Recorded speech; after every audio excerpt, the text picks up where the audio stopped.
Constitucionalissimamente ando meio reticente, escute o meu encaminhamento, meu infiel depositário perpendicularizado. Deixe de engabelação na sua consubstanciação. Carimbe em cima do endereçamento, cheque a minha idoneidade, iconoclasta sem razão. O meu salvo-conduto é a inanição, rasgue a carta magna da nação. Mas estou feliz, está tudo azul, como um massacre do Carandiru.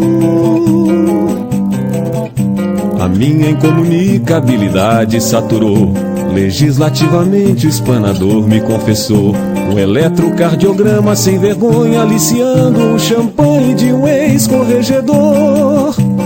Eu nem fiz a minha asepsia, incongruentemente li a vida de Nosso Senhor.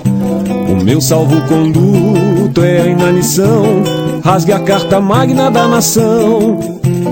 Mas estou feliz, está tudo azul, como um massacre do Carandiru.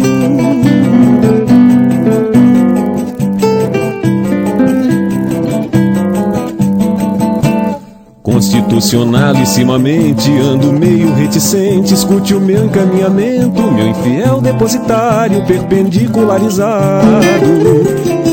Deixe de engabelação na sua consubstanciação. Carimbe em cima do endereçamento, cheque a minha idoneidade, iconoclasta sem razão. O meu salvo-conduto é a inanição, rasgue a carta magna da nação. Mas estou feliz, está tudo azul, como um massacre do Carandiru.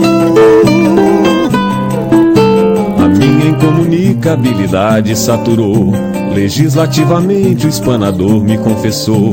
Um eletrocardiograma sem vergonha, aliciando o champanhe de um ex-corregedor. Eu nem fiz a minha asepsia, incongruentemente li a vida de Nosso Senhor. O meu salvo-conduto é a inanição, rasgue a carta magna da nação. Mas estou feliz, está tudo azul, como um massacre do Carandiru, como um massacre do